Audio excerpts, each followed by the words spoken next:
হবে আমার কি বিএডি কোণ। তাহলে দেখো বিএডি কোণ, এই বিএডি কোণের বিপরীত কোণটা কি? এই যে বিসিডি কোণ। ঠিক আছে, তাহলে আমরা লিখতে পারি যে অতএব বিএডি কোণ প্লাস এই যে দেখো বিসিডি কোণ সমান কত?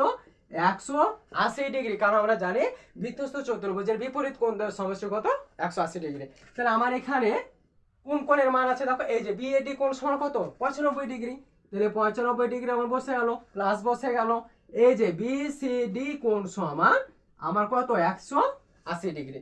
তাহলে দেখো আমার মান বের করতে হবে কার? বিসিডি কোণের। তাহলে বিসিডি কোণ সমান এই যে 180 ডিগ্রি তো আমার ওদিকে আগে থেকে আছে, এখন আমার বিসিডি কোণের মান বের করতে হবে, থেকে গেল। এখন দেখো প্লাস 95 ডিগ্রি আমার ওদিকে গেলে কি হয়ে যাবে? মাইনাস এই যে 95 ডিগ্রি। ঠিক আছে ভাইয়া, এখন দেখো যে অতএব বিসিডি কোণ সমান এই যে 180 ডিগ্রি থেকে 95 ডিগ্রি বিয়োগ করলে হয় তোমার 85 ডিগ্রি। ঠিক আছে, তাহলে দেখো এই যে বিসিডি কোণের মান কিন্তু আমরা পেয়ে গেলাম 85 ডিগ্রি। তাহলে এভাবে আমরা কিন্তু প্রত্যেকটা কোণের মান খুব সহজেই বের করতে পারবো। ঠিক আছে।